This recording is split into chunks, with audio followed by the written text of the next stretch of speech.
Hey, it's Heather, and welcome to Adventures in Gardening. You know, there are some garden chores that I do. I'm like, why would anybody want to see that? And you know, maybe somebody does. So I figured I would take you along this morning. This is early morning. The heat wave has broken. We still are in a drought, but it is a beautiful, quiet, crisp morning. I actually get to wear sleeves. And it is before breakfast, and one of the things that I do that is very important to me is preserve the harvest. Okay, so I spend a lot of time harvesting and bringing it inside this time of year. I spend probably more time in the kitchen than I do in the garden, but I'm also using the harvest as I go through the seasons. I make very few trips to the grocery store. As soon as I would say late June until maybe early October, I'll run in for bananas or something like that. But I am not a fan of going to the grocery store. So I try to make sure that I grow all the staples that I need for the summer, for good salads, for side dishes, things that will go with whatever I've got in the freezer or on the shelf from last year. In the jars from last year. So much so that when I go into the grocery store in October, I'm like, wow, this is weird. I do shop at farmers markets. I have a farm nearby that we get dairy from. So I really enjoy that freedom of not having to go to the store all the time.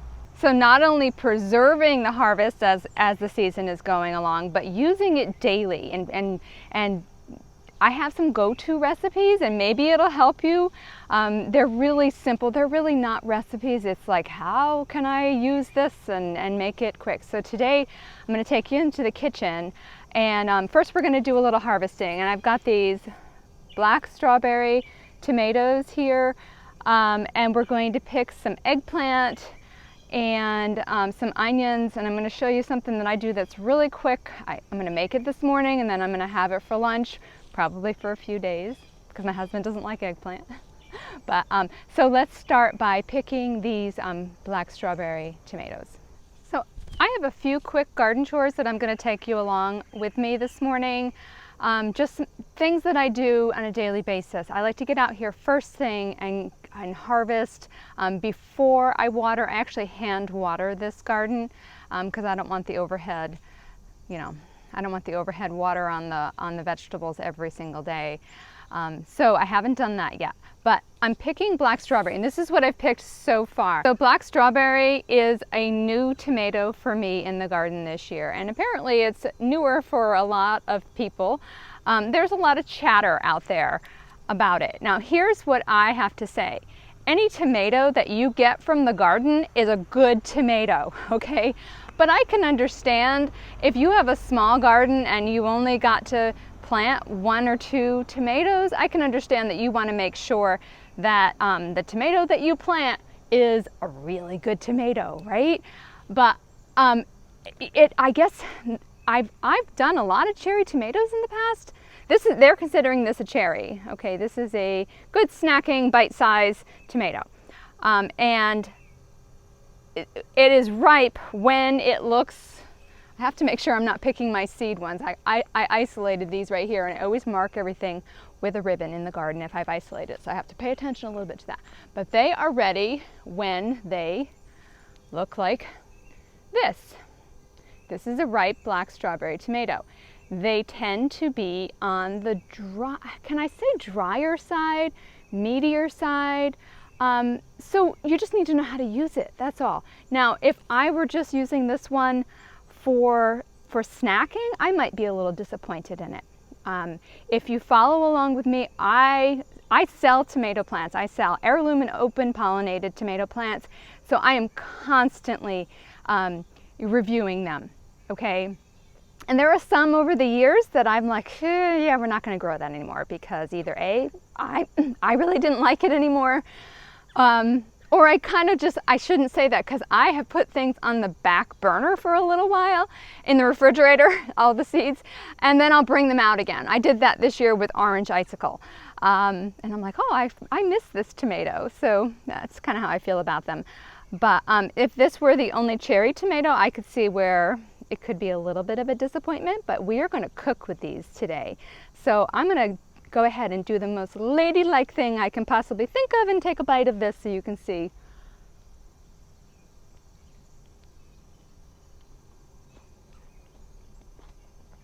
Actually, this one's really juicy.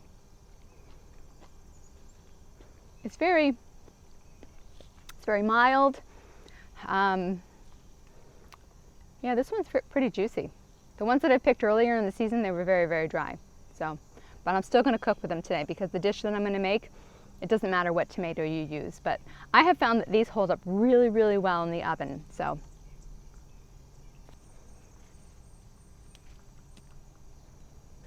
every day about 2 o'clock, my granddaughter Eleanor comes over. And so I'm trying to get all my chores done really early because my daughter has things that she needs to get done in her new house. And so I'm up really early trying to get, food canned and food picked and, doing all the things that I would normally take all day to do. But I'm not complaining because I really love my time with her. She is now at the age where she's 16 months. Is it 16 or 17? Somewhere around there. And she likes the looks of tomatoes, but she does not like the taste of them. Okay, now she's an adventurous eater because she's one of us. And she's a good eater, but every day she looks at the tomatoes on the counter and she's like, apple? Apple? And I'm like, no, tomato.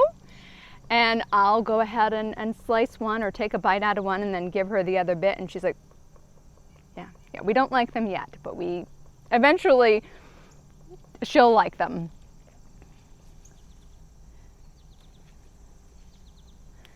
Anyway, harvesting with her, a little bit of a challenge because she actually really wants to harvest. She's helped with blueberries, with raspberries, and the way she helps is she just grabs them and squeezes them, and she thinks that's a lot of fun. She thinks that's how you're supposed to do it.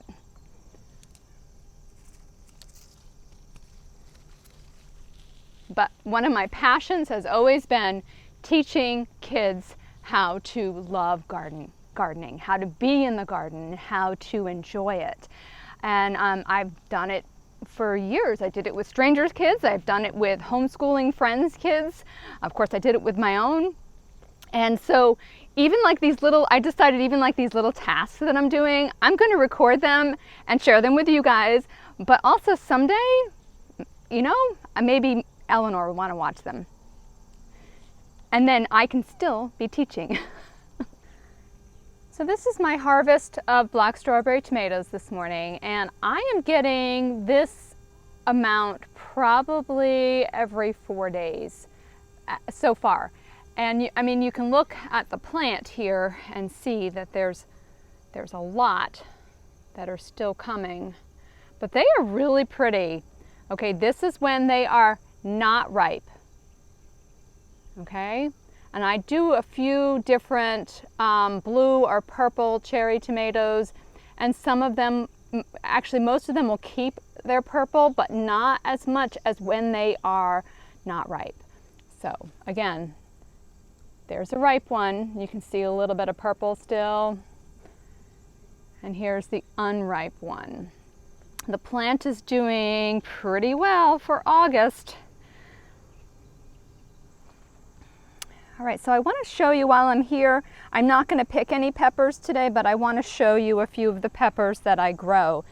This right here is called a Mira pepper, and it tastes like a bell pepper. It tends to be a little bit earlier than other bell peppers. I don't know if this seed is available anymore, but I really do like it. I like the flavor, and it does turn orange if you leave it on long enough. So that's Mira. And this is a pepperoncini. I'll show you another one. I ate one yesterday when it was brown, but here is a red one. And I will be doing some pickling of pepperoncinis this year. And the peppers are all mixed up because Oh, I had a tough spring for peppers and there was a terrible windstorm and tags for many of them went everywhere, and I saved all the ones that had the tags for my customers and I kept all the untagged ones. Actually, my sister got untagged ones too. But look at that brown color of the pepperoncini. It was very sweet, very seedy. That's why people pickle them, but it was very sweet.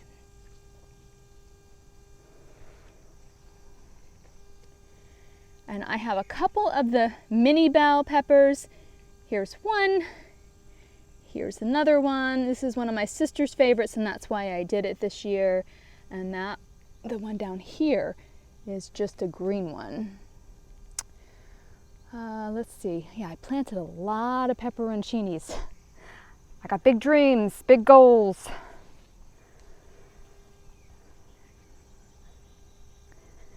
And these are Craig's Grande Jalapeno. I don't see a single one on that plant. What is this? Oh, this is poblano. That's poblano.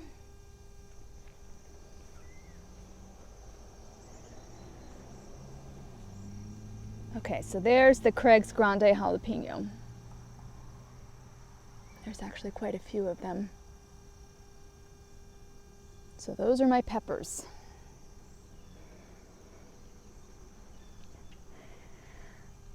So these are my globo onions. This one looks like it's ready, so we're gonna pick this one for our recipe, for our lunch, I should say, for today.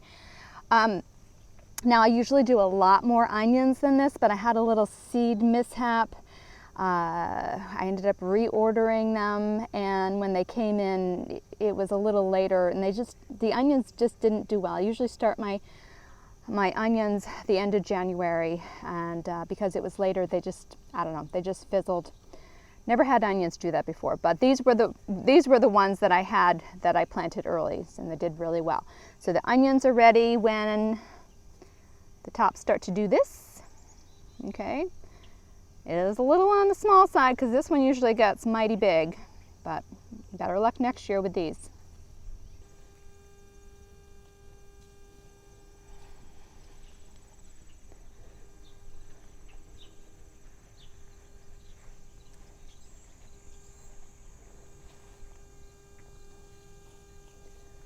So these are my eggplant, and the eggplant have had a lot of flea beetle damage on them, but you know, they still did really well. So this is the one that we're going to pick right now. I need scissors. Please have scissors in my pocket. I do. Okay, good.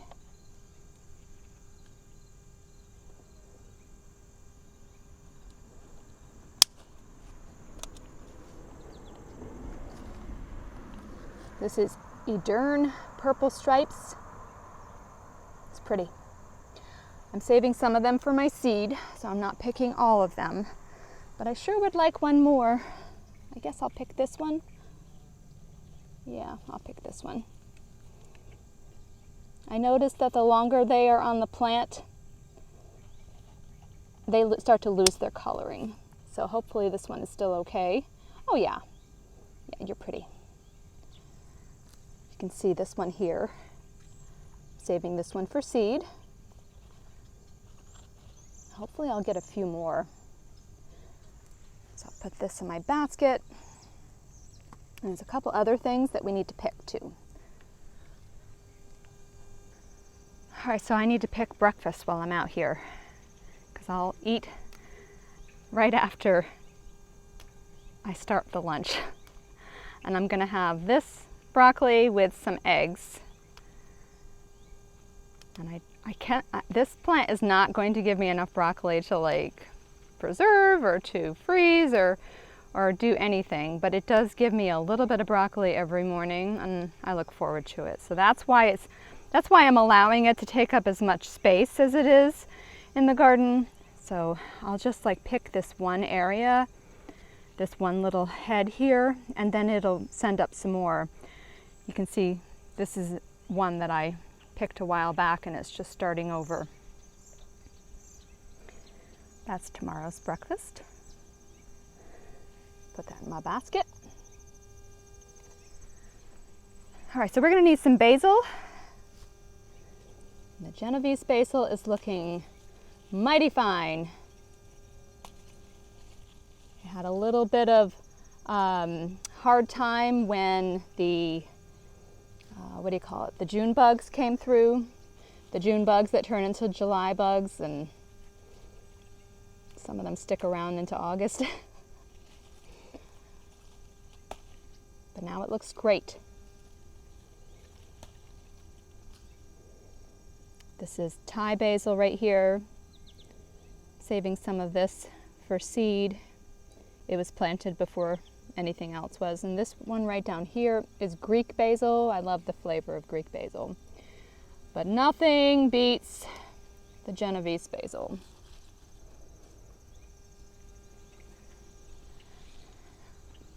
While we're in the garden, we're going to check on the green beans. I try to keep up with these. This was the early crop of jade beans. In my August garden tour, I showed you the new crop that's coming along. But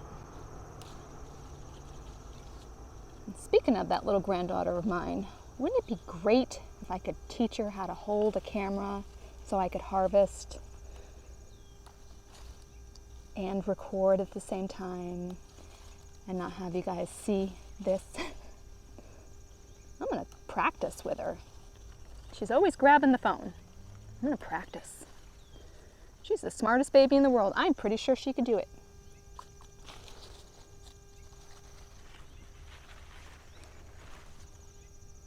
All right, so here's what I've picked for green beans, and looks like tomorrow there'll be a bunch more. And I just wanted to say one thing before we leave these raggedy looking bean plants. So they had, if you watched my August garden tour, they had the larvae of the Mexican bean beetle on them. Okay, so there's a lot of damage going on here. And so those red finches that perch up top here, they took care of them for me. I did not spray. I didn't even go through and pinch and smush any of them in this little cluster. So yeah, organic gardening works. You just have to grit your teeth and push through it and let nature come in. So you need a place for the birds to sit, to drink, and you gotta be willing to share some of the fruits with them. So the last thing that I need to do this morning is pick some flowers to replace the ones that are in the bathroom. And so this is a celosia.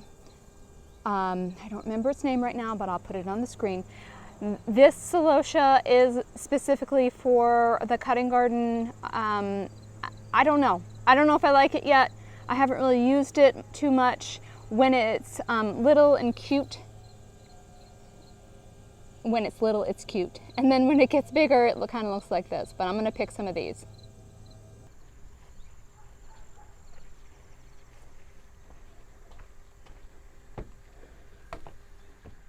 Okay, so here we are in the kitchen, and yeah, it is past breakfast time now, but that's just how things go. So, but I'm still going to get these flowers in the vase super quick. So one of the things that are important to me this time of year, if there are flowers in the garden, I want to bring them in the house. There are a lot of people that come to visit that never make it in the garden. So I just kind of like to share some kind of cool things with people. This is that celosia, and I am not a professional flower arranger, like we know, Heather. We can tell. But I do like to bring the flowers inside and just kind of have it be pretty. So once a week I will fill all the vases in the house. That's Rose.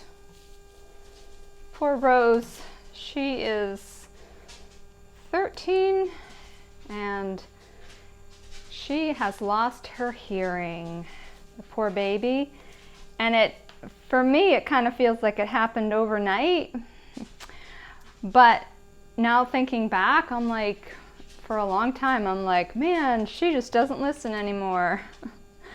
It's because she can't.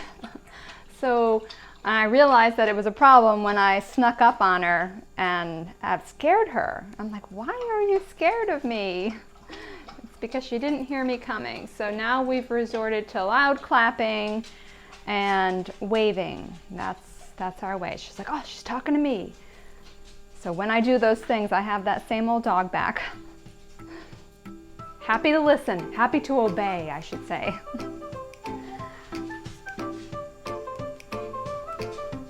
So I'm going to stop talking and speed this up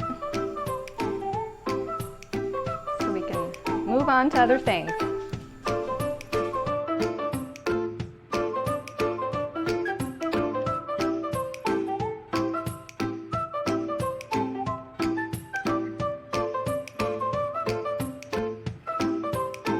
I'm just going to go through my basket and sort all the things that I picked this morning. Will I peel these? I'm not sure yet. I'm not sure if I'm going to peel them, but this is going to be super quick. I'm going to get it in the oven, and then I gotta go. I got stuff to do. Now all the green beans that I picked this morning, I'm going to put them, I'm not even going to wash them. I'm just going to put them in a Ziploc bag that I use the whole season. I use this, yet my grandmother, both of my grandmothers lived through the Depression era, and there are kind of things that they did that stuck with me. My husband's like, are you going to tell everybody that you saved that plastic bag? Yeah, I am. So, but I keep it in the refrigerator, and I just use the same one all season long. So, I hate going to the grocery store. I hate going. If I can't order on Amazon, anyway. So I'm just going to take all of my green beans until I have enough to can or to pickle, which tomorrow I looked at the new green beans. There's a lot out there. So between the old green beans and the new green beans, I'm definitely going to have enough to do something with. So let me get these in the refrigerator.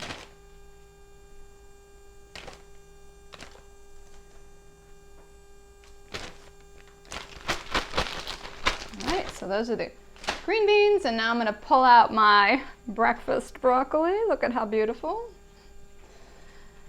It doesn't look like store-bought broccoli, but it's still yummy. Okay, and now I just have my tomatoes and my onions. I am going to wash my onion real quick. So I have a bar pan here, and I have a mandolin that I'm going to use. Oh, I need a tomato knife. So I have 2 knives that I use. Can you see that serration, the very fine serration there? And this is what I use. I have 2 of them, and I use them for my tomatoes. So I need to wash these.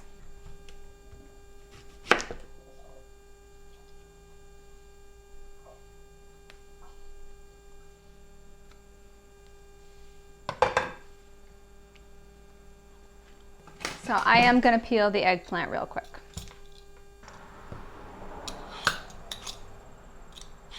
All right, so I changed my mind. I'm not going to use a bar pan. This is my favorite other piece of stoneware here because I don't have a ton of eggplant. So I'm going to take you down a little closer. We're going to use the mandolin.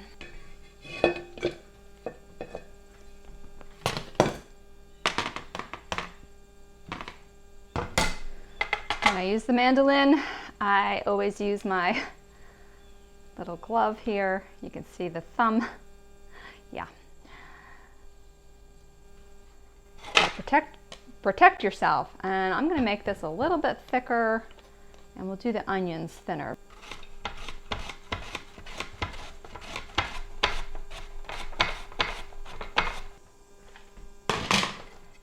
This is just going to get layered in the bottom like this. Okay, so the next thing I'm going to do is I'm going to cut the onion. So that'll be my next layer.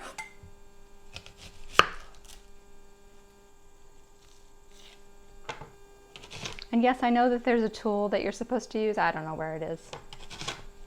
Living dangerously. Now I'm just going to spread those onions out over top of the eggplant. Pop the centers.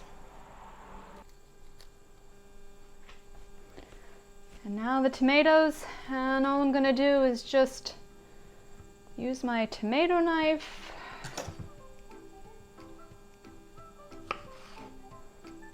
I'm going to quarter them and just put them on the top.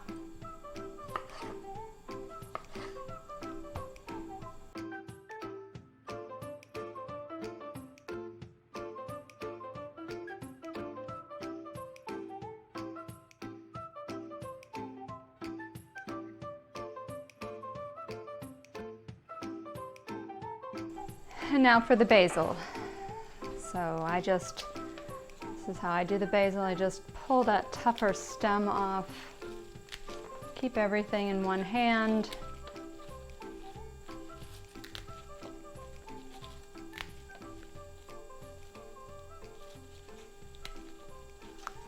And I just roll it all up, kind of twist it a little bit.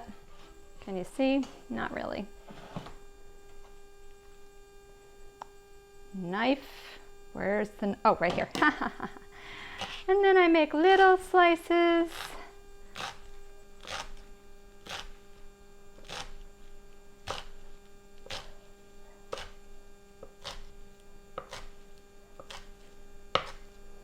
And then I'll go through and just cut it a little bit more.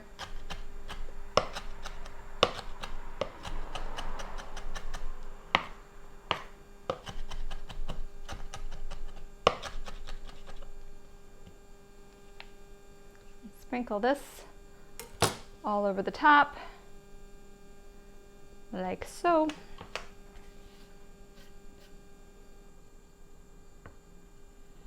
And now olive oil and Parmesan cheese. Don't be stingy with either.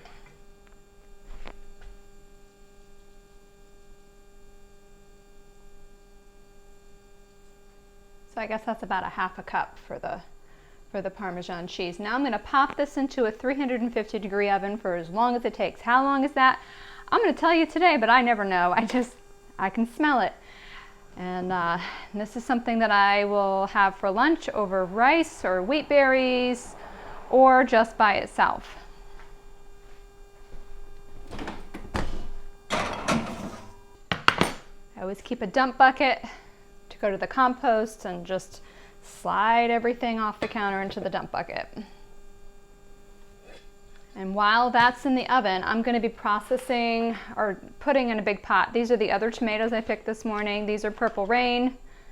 And then I have some Wood's Famous Brimmer as well. So I'm going to get those simmering on the stove while that's in the oven. So when I do tomatoes, I've done them many ways over the years as far as preserving them, and this is the way that works for me. I've done it for a few years now, and this is the best way. I do not peel tomatoes. I do not, it's not too much fuss, but what I do is I buy myself time and I stew them down a little bit. I found that when I use the final product, it is easier to use. It is quicker for me. So about a day. I'm doing it about a day where I just like simmer them for a little bit. And so these are Purple Rain. They have been quite the blessing this year. I always will take and inspect the bottom. If there's any big scars, I'll take them off. You can see right here, there's a little bit of a, where it's split. I'm going to cut that out. And just pop it in, skin and all, and I'm going to show you later on. I'll show you what I do with the immersion blender, and this is just something that works for me.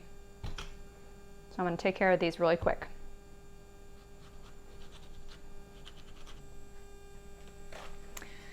Okay, so these are the big tomatoes that I picked this morning, and all I did with these is I cored them and put them in this pot, skin and all.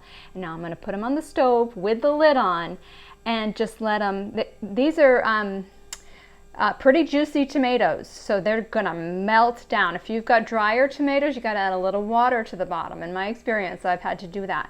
And then later on, probably, I don't know, 6-7 hours from now, I'm going to use the immersion blender. But this buys me a little time, gets them where they need to go, and gets them where they need to be going, at least in the right direction for now.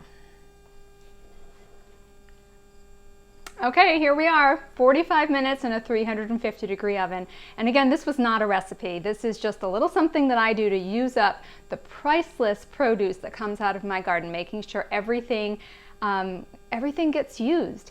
I used the Eastern striped eggplant, the global onions, and the black strawberry tomatoes. You can see how they held up really nice there, right? And now the reason that this works, this is kind of like, I don't know, sort of like, I wouldn't want to say eggplant parmesan because there's no bread in it, but it kind of smells like that. It smells like deliciousness. That's really what it smells like. But